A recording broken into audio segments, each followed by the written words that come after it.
so that I can share it with all the different survivors that we have out there. We've got a pretty good list, and it's important that they get to see, you know, what we talk about and all that. And so I do that.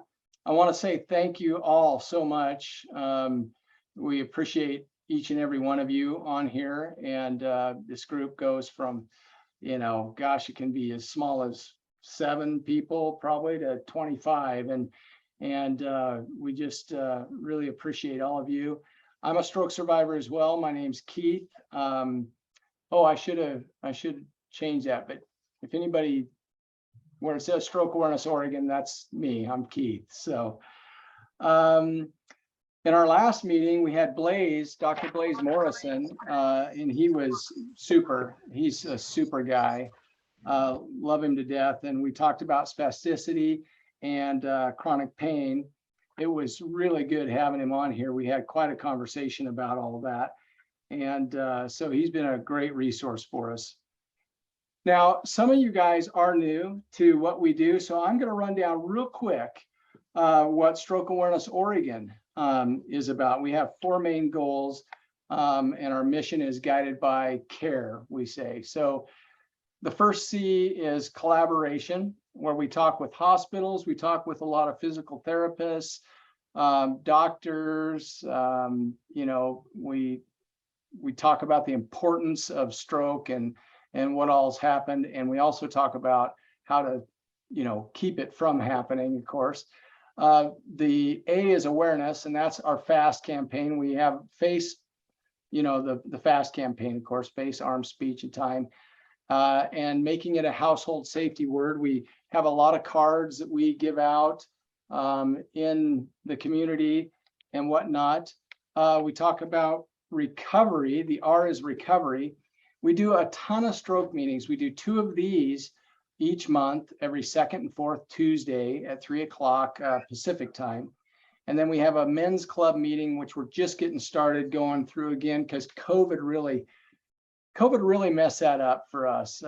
We were meeting as men just somewhere where we could sit and we could either have a beer or we could have a Coke or something, and we could just talk about what we feel sometimes. And it was really good. So we're going to get that started again real soon.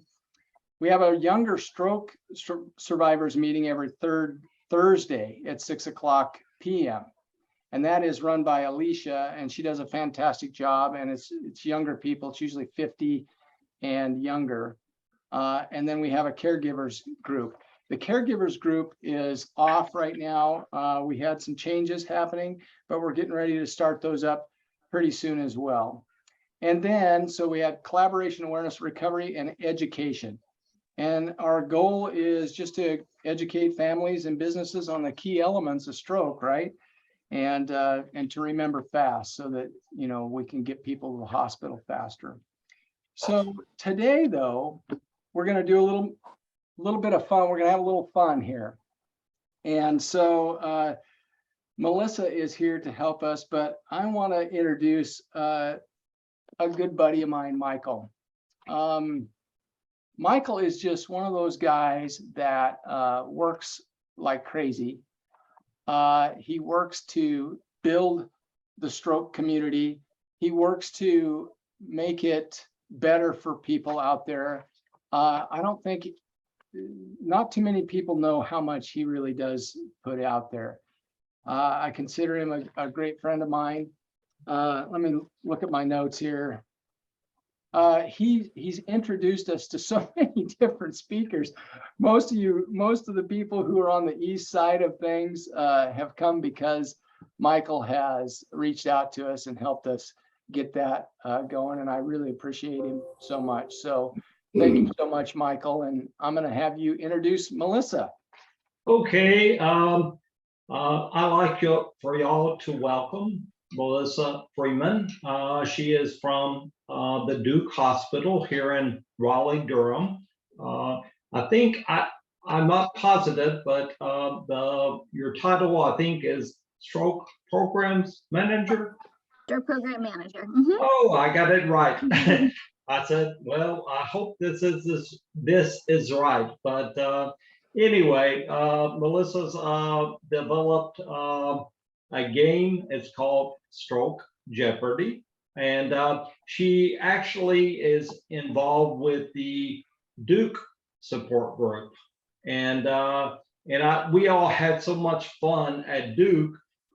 I thought, well, let's get the stroke warriors to have all enjoy Melissa and the game itself. So I think, Melissa, without any further ado, it's your baby. All right, thanks you guys for having me. It's nice to meet everybody. I'm sorry, I'm probably gonna bore Michael because I haven't had time to update it since the last time he saw it. So I apologize. I'll do better for the next one. No real, I'm not a computer expert, so hopefully there won't be any glitches, but I also don't have any real rules. I'm just trying to hopefully have fun. I'm gonna say the question, have somebody start it off and just shout out the answer if you know. I'm sorry, I obviously don't know all y'all, so it'll take me a minute to get your names and see who's saying what, all right? Sounds good. Whoop, Yep. Can I get the screen share? I knew you were gonna ask for that. Just a second. Bye. Now I gotta figure out how to do this. Oh, I Can know. you just No, co-host? no. And now I don't know much about strokes because I did not have a stroke. So I hope that doesn't hurt me. No, I had a No. brain abscess. So You had what? I had a brain abscess. No, absolutely. That's- This is perfect, Aaron. It's perfect, buddy. Melissa, do you have access? All right.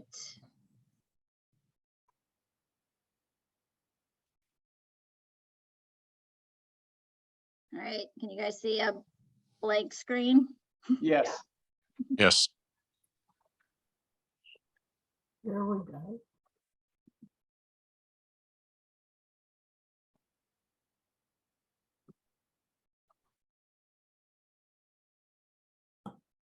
the only thing I might mention to you, Bevan pretends he's a doctor. He's really just pretending. All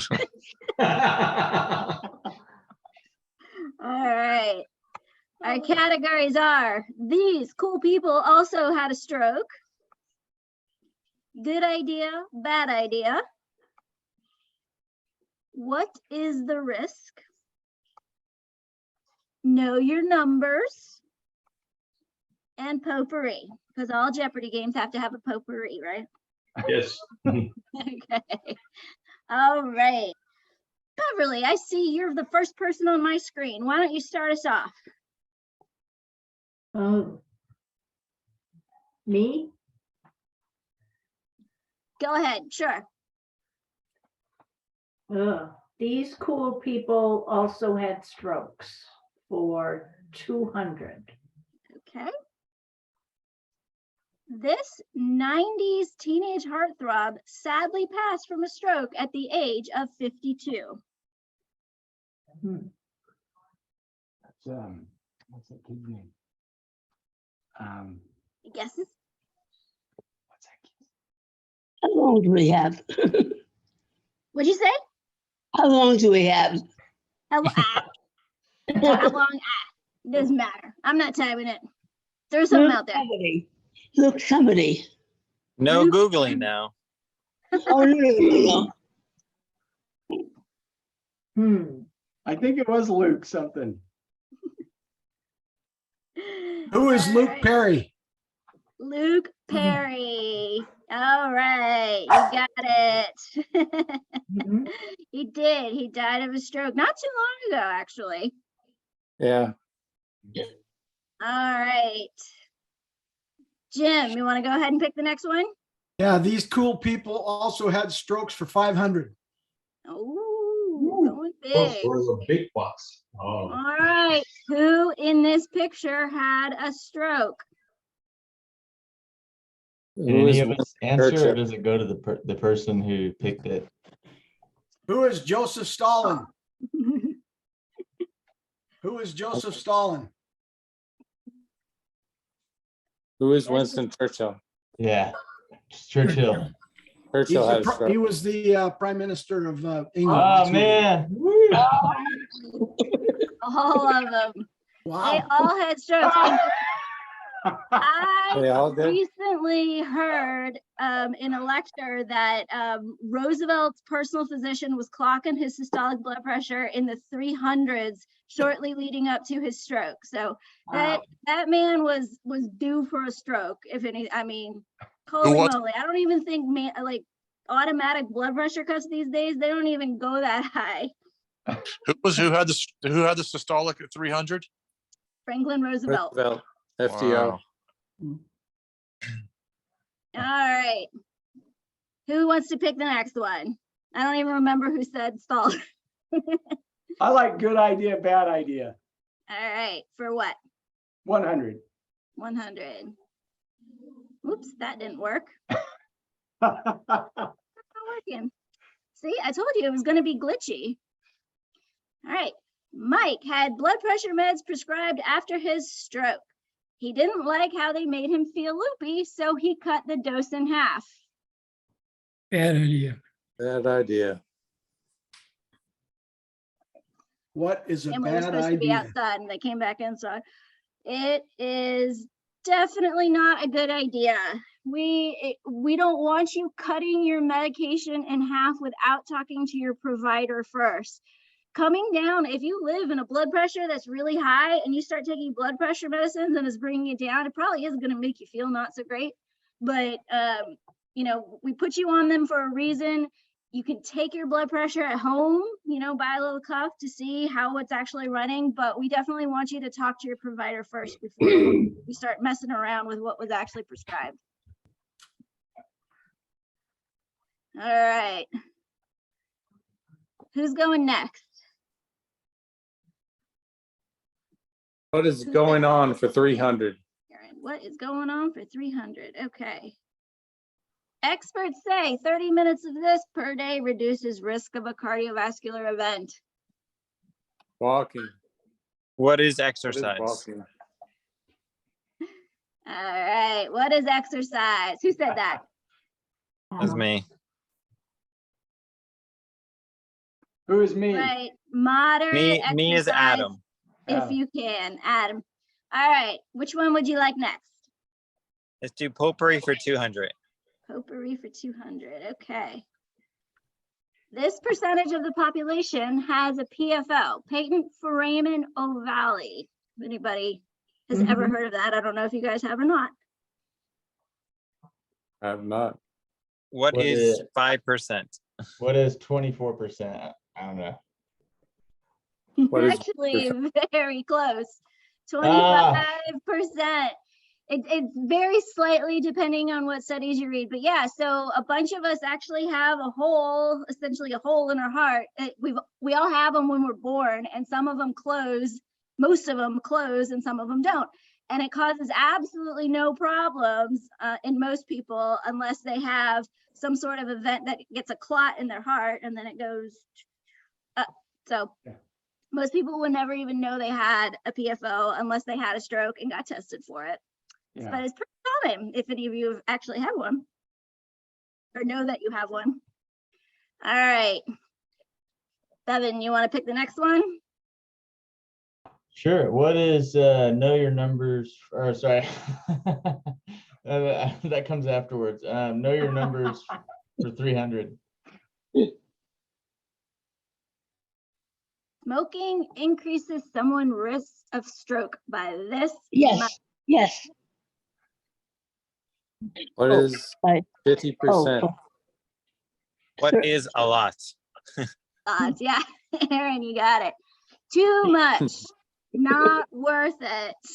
Y'all stop Yeah. smoking if you haven't already. Okay. It's not, nothing smoke. good's coming from that one. Don't smoke, don't drink. Ah.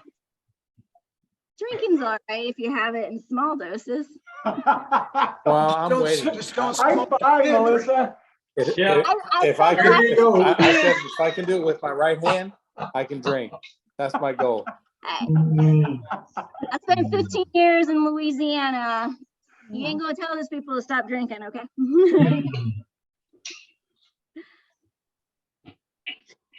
All right.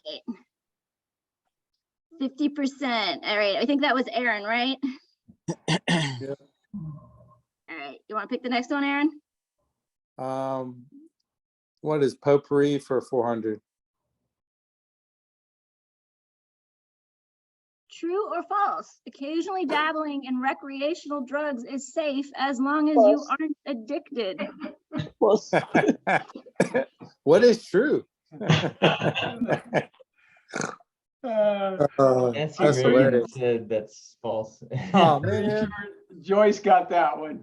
yeah. Not Can't believe I got that wrong. recommended. There's different schools of thought with marijuana. I will say that. There's a lot of studies going on about that. It's really, really hard to actually figure out because there's so many different strains and ways you can ingest marijuana. So it's actually really hard to study. We do know that it is associated with a higher risk of AFib. And so we know that AFib is associated with a higher risk of stroke. So some neurologists will be like, meh, and some neurologists will be like, yeah, just don't do it. Cocaine, definitely no bueno. It causes your blood pressure to shoot way up. It causes your vessels to clamp down on themselves. So anything like cocaine, meth, shoot your blood pressure way up, that type of thing. Anything that you inject can cause bacteria on your heart, and that can cause a type of stroke. So let's stay away.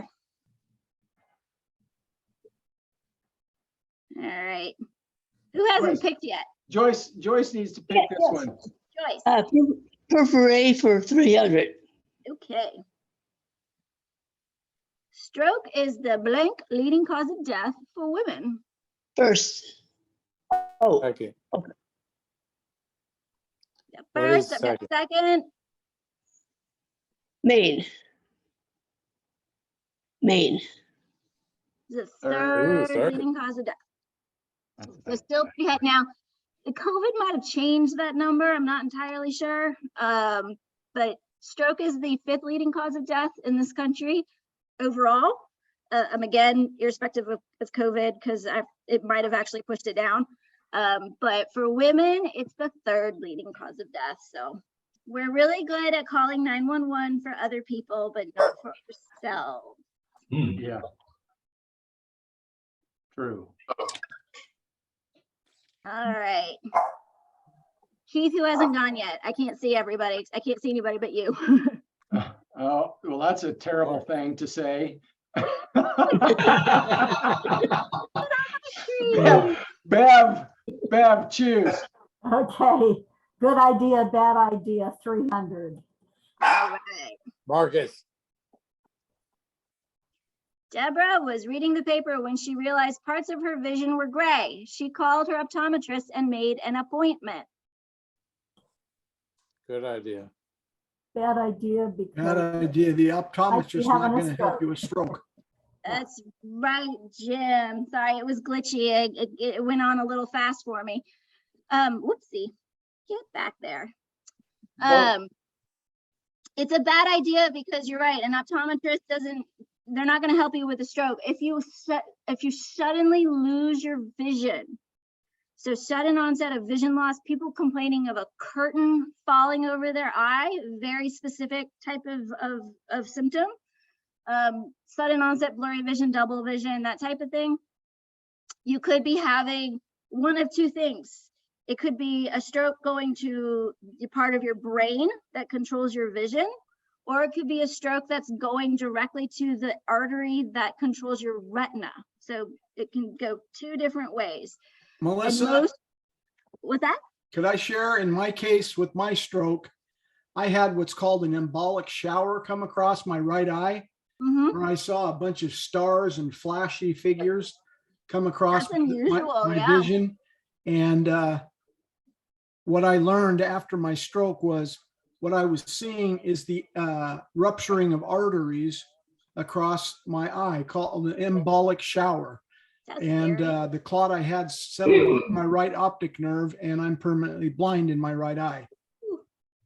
Woo, Wow. I'm sorry to hear that. Yeah, It's okay. We my adapt. right eye. We can work with one eye. Yeah, my right eye was, I didn't really have any problems until after my brain surgery. And then all of a sudden I had to, everything was really weird. I still have a little bit of issues with it. Yeah. Field of vision, and my right eye is everything's a little blurry. Ugh. I'm not blind, thank God. I'm sorry about that, sir. It's okay, Aaron. We adapt and we thrive. That's what we do. I know, Right. don't we Jim- all? Jim Yep. still plays golf. That's right. Wow, that's awesome. I'm Yeah. shooting in the mid 80s. Heck yeah. That's Oh, better than now- me. Now you're just bragging. Well, I want to be a source of inspiration to people that even with one eye, you can be a dead eye on the putting green. That's awesome, buddy. All right, sorry about that, Melissa. No worries. Hey, Jim, you want to pick the next one? Sure. Let's go big or go home. Potpourri for 500. Daily double. This is the person or number you would call if you suddenly experience not being able to do something that you should be able to do. 911. Greg got it. Yay. 911. 911. 911. Please don't call your doctor. They're not going to answer the phone immediately. They're very busy. We want you to call 911 and get to the hospital and meet your doctor there. Yeah, it was like me when I thought I was just having a migraine, and I went to the ER, and they're like, "Oh, I think you're having a stroke."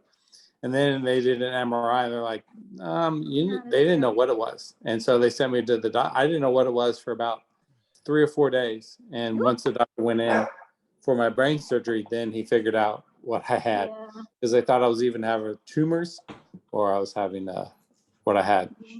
And sometimes we don't know for weeks, actually. We have to wait for weeks to get the definitive scan to figure out what's going on up there, not for strokes, but for other brain processes. Yeah, I had Dr. Hauk was my doctor from Duke. Oh, yeah. Do you know him? Mhm. Yeah, I'm going to see him this Thursday, actually. All right, we'll keep moving on. Yeah. Greg, I think has this one. What's going on for 500? This dangerous activity is on the decline in the United States, but remains one of the highest risk factors for stroke. What is smoking? Good call. Yeah, Hmm. that's right. Smoking it seems like it's actually kind of leveled off. We've really pushed over the last 40 years to get people to quit smoking, and I think the rates have been hovering around like 17%, but of the population still smokes. But yeah, now everybody's vaping. That's not good either. Yeah. All right. Now I couldn't see who said smoking. So Bevan. Bevan, all right. Let's see. Know your numbers. 400. Okay. More than blank of people who have a transient ischemic attack and don't get treatment will have a stroke within 1 year. What is 50%? I would guess higher. I'm gonna guess 80%. What is 100%? What is 80%? What is 25%? 75%. Oh, third. Yeah. Wow. Aaron was the closest, it sounds like. Yeah, so it's like a third of people have a TIA that doesn't get treated will go on to have a major stroke within a year. So we always want people to not ignore those symptoms, because TIA, most of them last less than 10 minutes. So it's not hard to understand why people go, I'm just going to shake that off and keep on going on with my life, because they didn't know, they didn't recognize it, they didn't realize it, and they got better, because it's a warning sign. And we want to treat it as a warning sign.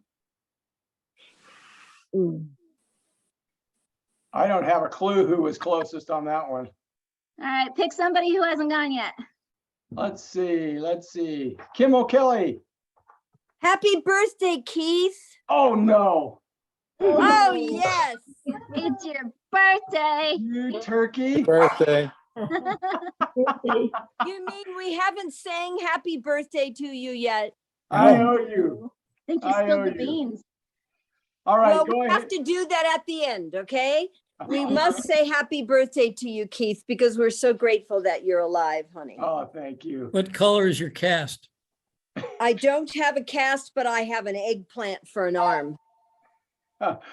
Greg, All right, Okay. let's keep moving I'm along, moving. Kim. I'm moving it on.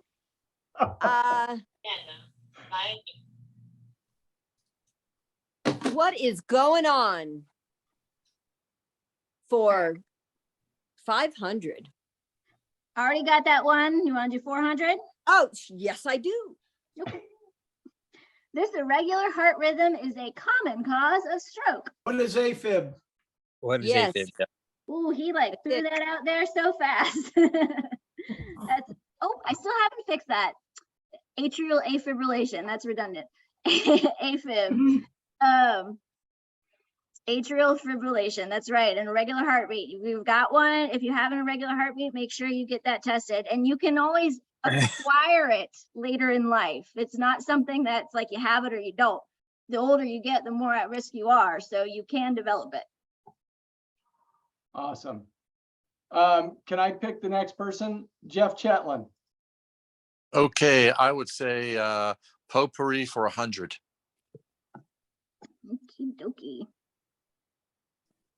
This is the acronym we use to teach stroke signs. What is Fast. What is fast? What is B I will fast? take fast or B Oh, fast as the yeah. answer. Either one. The B stands for balance and the E stands for eyesight. So if all of a sudden you lose your balance, you hadn't been drinking, you can't see, or your face droops, one of your arms or legs goes numb or weak, your speech doesn't sound right, can't get your words out.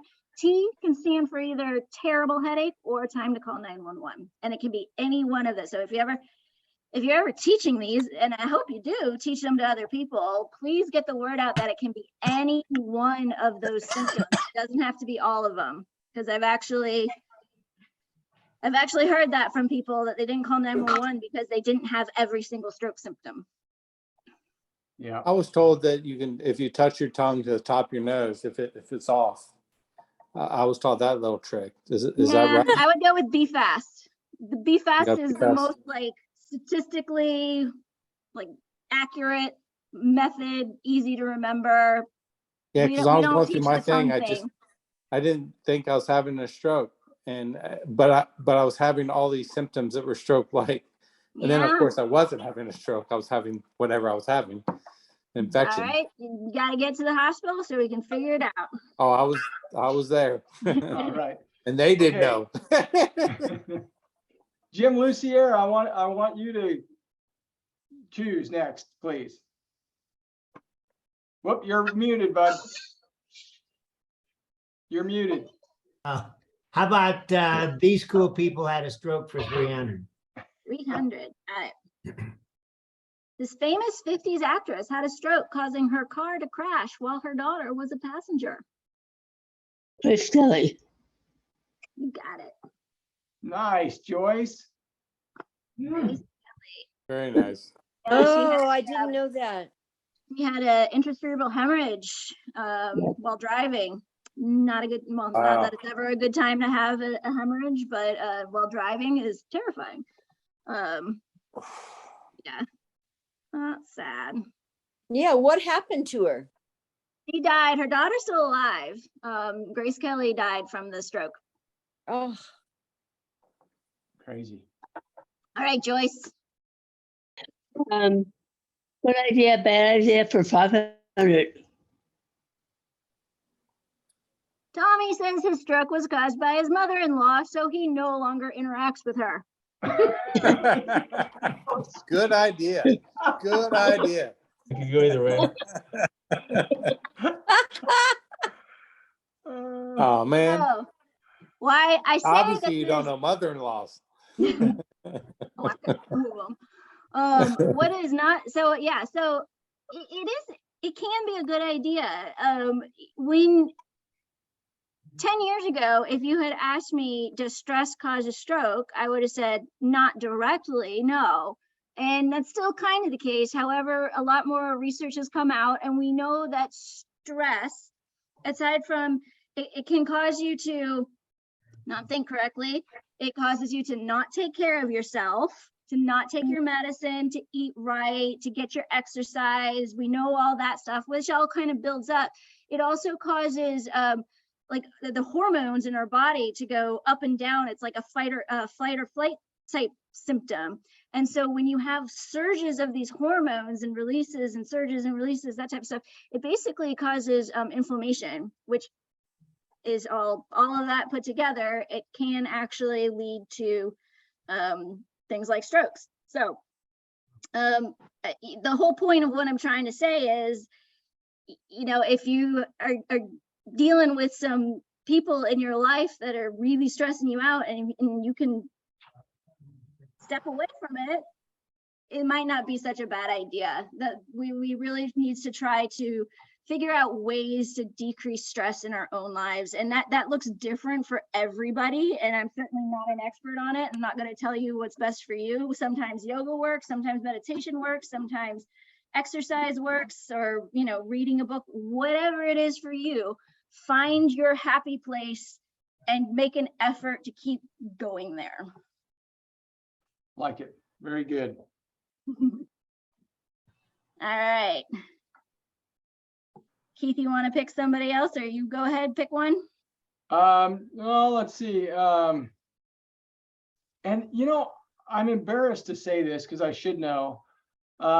Your name on the nameplate is Naorog. Yeah, Roger. Roger. Oh my gosh, I'm so embarrassed, Roger. I'm sorry. Yeah. Go ahead and pick one, bud. All right. What's going on for 200? Okay. A statin is a type of medication to reduce this. What is cholesterol? It's cholesterol. That's right. We want to reduce that fat in our blood. We've got good fat, we've got bad fat. We want to keep that bad fat numbers down. It also helps, statins essentially help, you know, I think of your arteries in your body like pipes.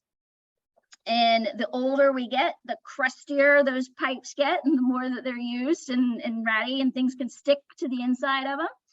And statins actually help smooth out that inner lining. So got some good things going on with those. All right, Adam, you're up next. Yeah, let's see.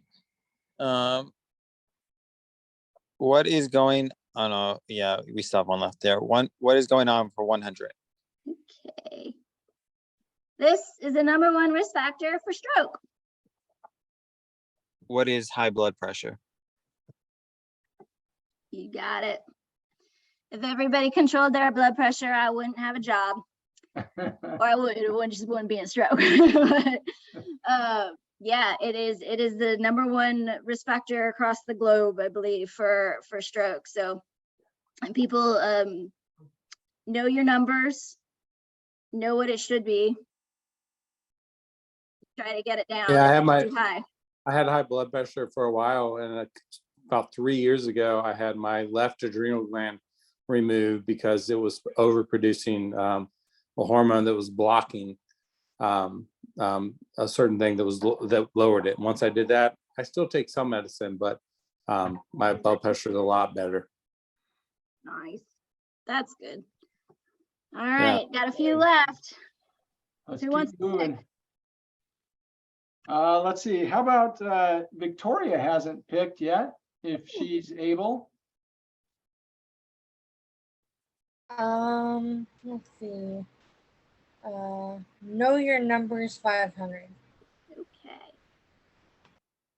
This is the time you have to get clot busters from the onset of a stroke. What is within 4 hours? One is 4 hours.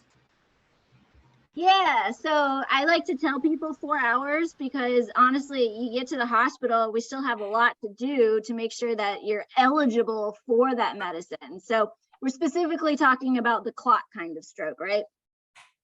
And I like to call it Drano for your braino, the Alteplase that we give for I like that. Drano for the braino. Drano for your braino.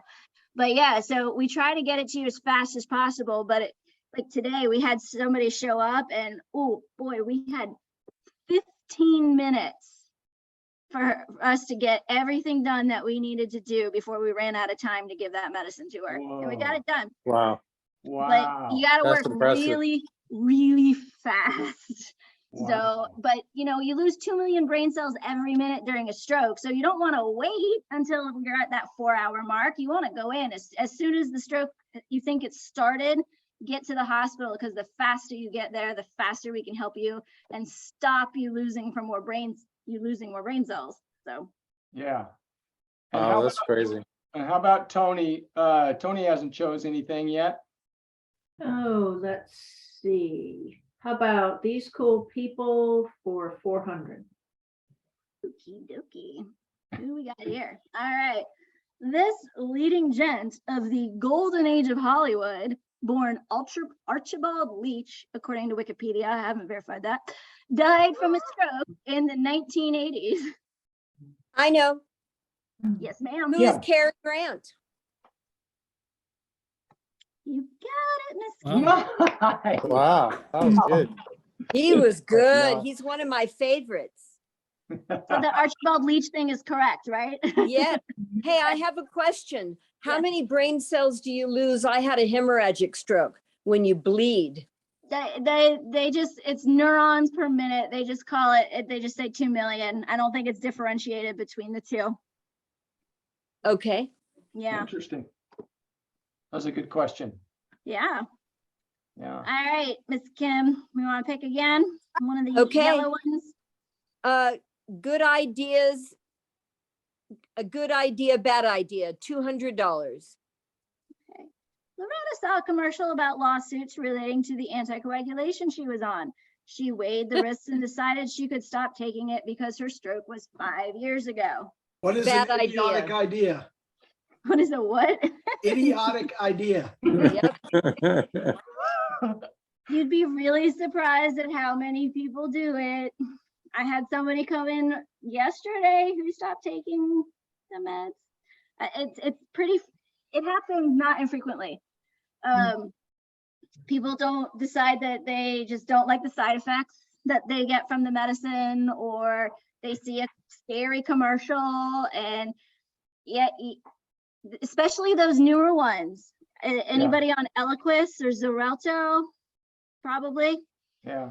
Those medicines, they have a very short half-life, which means you stop taking it and it is out of your system. Like that anti-clotting mechanism stops working very, very shortly. So all of a sudden you're going to start throwing those clots again. So don't stop taking it. If you don't like the medicine, if you're scared of it, if it's too expensive, talk to your doctor first to see if there's other alternatives that we can get you on. Or just make an informed decision at least. Don't listen to commercials. They're intended to scare you. Yeah. I don't think anyone on here listens to commercials. I don't know. I'm trying to figure out if I ever lived at Camp Lejeune. I get those spam emails all the time. Oh, right. Jimbo. Michael, it's your turn, buddy.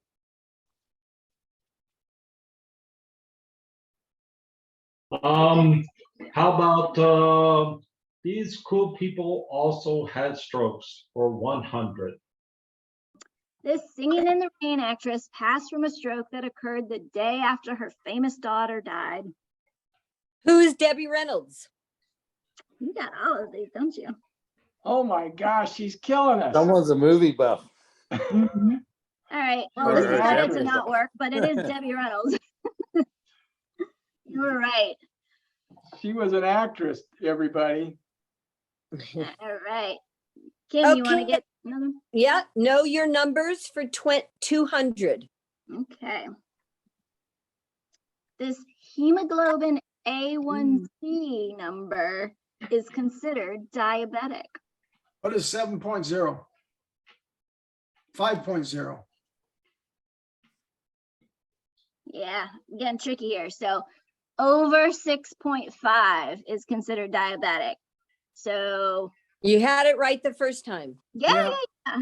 Normal is below 5.7, and pre-diabetes, or there's another word for it that we call now, I don't remember what it is 5.7 to 6.4. So again, another important number that you should know, and talk to your provider if you're not meeting that.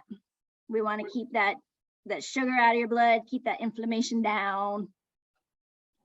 A1C down with Rebelsis. Oh. All right. Two left. Beverly, Oh, you want to no. pick one? Yeah, know your numbers, 100. This number is the goal LDL after a stroke. So bad cholesterol. LDL is your bad cholesterol. It's low. It's like 2.5. What is this, like 100? 100 is an excellent number, actually. But after a stroke, we want it less than 7. Oh my gosh. Yikes. Bevan, I Two should levels hope not actually- become a doctor. I'm not a cholesterol doctor. No, 100 is actually a good number. It's just that once you've had a stroke, we want to get it lower. Freya. Evan isn't a doctor. He pretends to be one, but he stays at Best Western. That's right. That's right. All right. We got one clue left. Let's see. Good idea about it. George is having difficulty affording the meds he was prescribed. He asked his nurse practitioner if she could prescribe something cheaper. Good idea. Yeah. I think I've already gone over this a few times, but again, Yeah. affordability is a serious issue. And we totally get that. So just talk to us, let us know. Insurance, I don't have to tell anybody here that stuff's insane. And you have to have, it should be a college degree just to navigate through the different insurance companies and plans, and that's a nightmare. So, what is affordable to me might be, $500 a month to somebody else. So it just depends on what you have and what's prescribed, and it's crazy out there. So And we're supposed to be this great nation. Yeah, well, thank you. That's another topic too. Oh man, that's like we'll be there for a we're long gone time, forever. right? Yeah, Melissa, you got to know that was awesome. That was a lot of fun. I enjoyed that a lot more than I thought I would, even though I was not very good at it. I will say that. Well, Oh, the it's whole like point was regular for Jeopardy. everybody to have fun and maybe learn a thing or two. So Yeah. thanks for inviting me. Now, And happy birthday. did you start that? Did you build that? What happened there? The template for the game was something that was shared through a listserv that I belong on, but it was a totally different topic, and it was for nurses.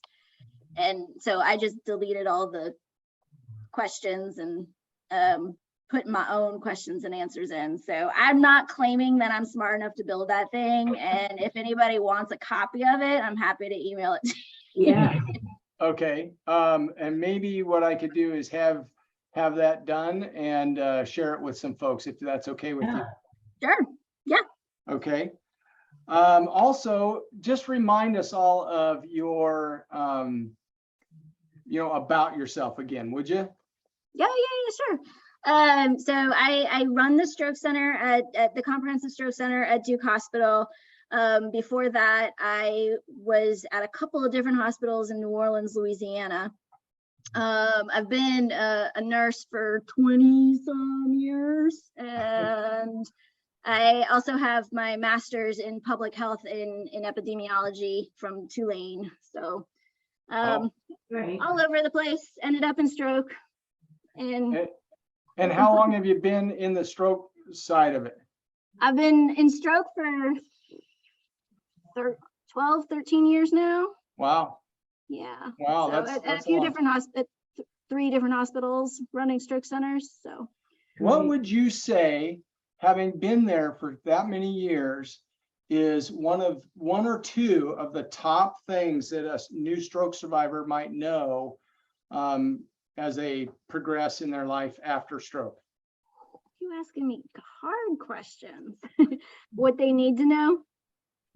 I think, honestly, it sounds cheesy, but it's important to know to participate in groups like this, because I think what is understudied, undervalued is the mental health aspect that comes post-stroke.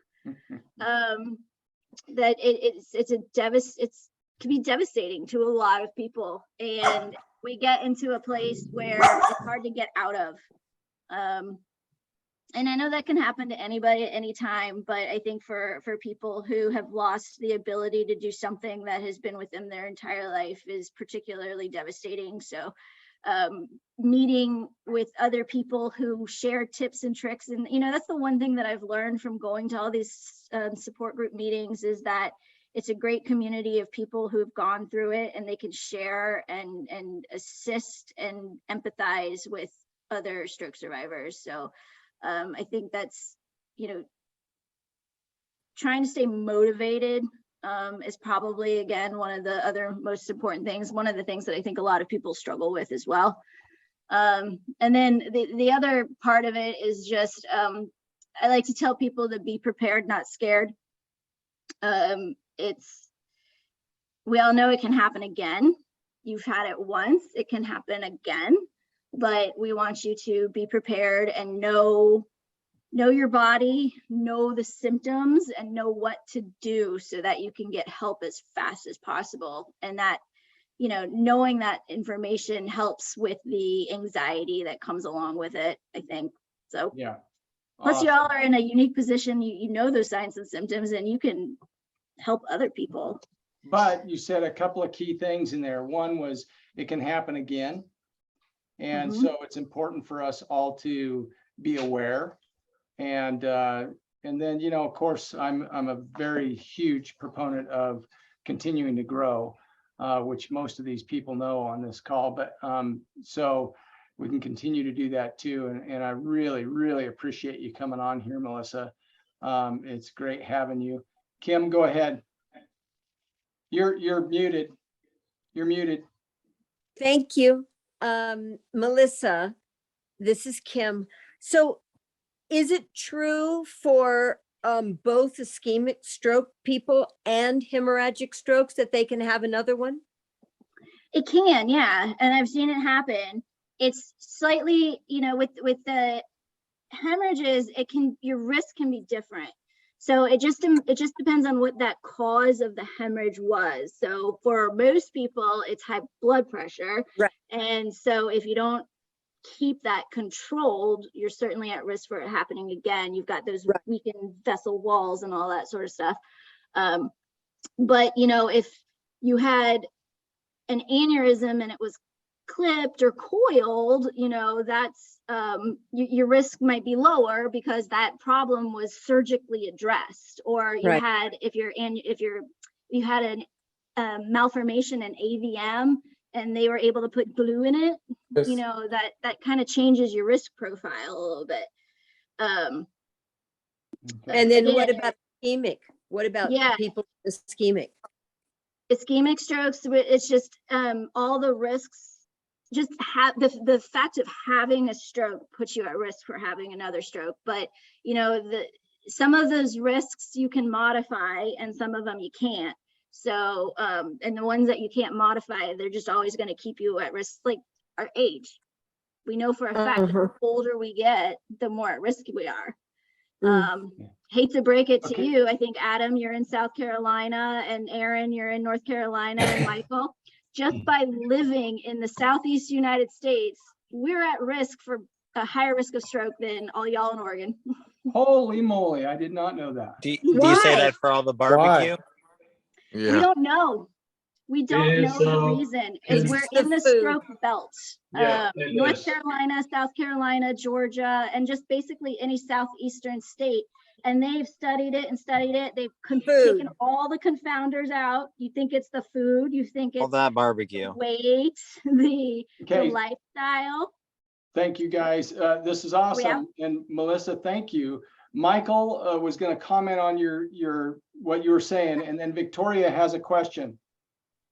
I don't know what I was supposed to comment on, but I think you, Melissa, you did a wonderful job, and I appreciate you taking the time out of your schedule. I know it's 7 o'clock here, and so I really appreciate it. And also on September 30th, I want you to really be ready, because it is going to be UNC against Nova Healthcare. So that is going to be different, and that is really going to be a challenge for you. All right, real quick now, Victoria had a question. I want to give her a chance to ask it. So yes, ma'am. Yeah, so if you have a certain type of stroke, when you potentially have another stroke, do you have the same type of one you had, since mine was so rare? Should I look up those symptoms or different ones? Yeah, that's a tricky question. Yeah, no, I would, it's usually the same type. When you're talking about a rare type of stroke, which I don't know if you're talking about like a CVST or something like that, I think that that's a little bit different. I'm generally talking about like ischemic, basic ischemic strokes and hemorrhages for that. Okay. Okay. Thank you. Thank you I don't so know much. exactly what you mean by rare, but Bev, go ahead real quick.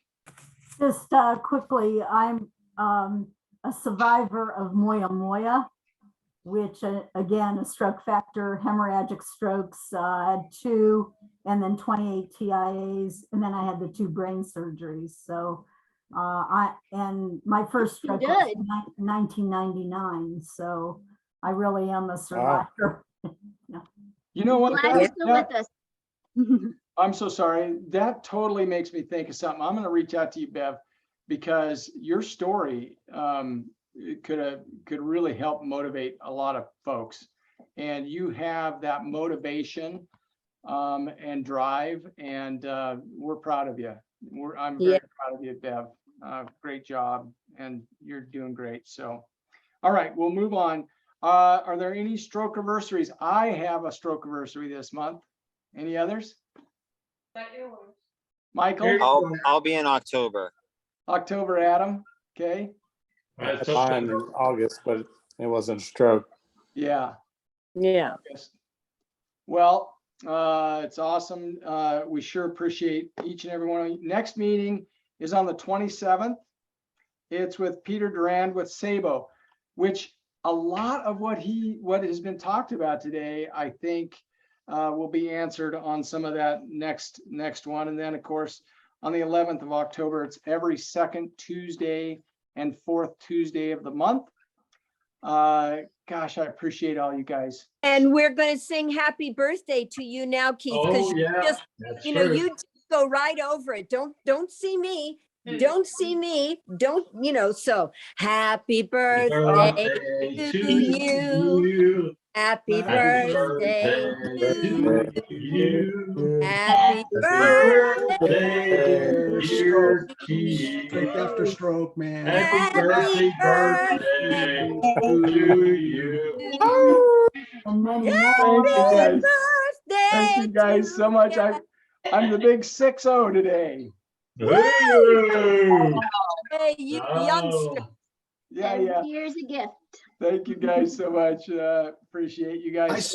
I sung to you with the mute on, Keith. I'm pretty sure I heard your voice, Jimbo. Hey, I don't appreciate know, all you maybe guys. that was his gift to you, singing with the mute button on. You're funny, Kim. You could use Appreciate yours all more you often. guys So much. We will see you all in a couple of weeks, right? Yes. All right. Thank you, guys. Thank you. Thank you. Thank you. Bye-bye. Bye. Mhm.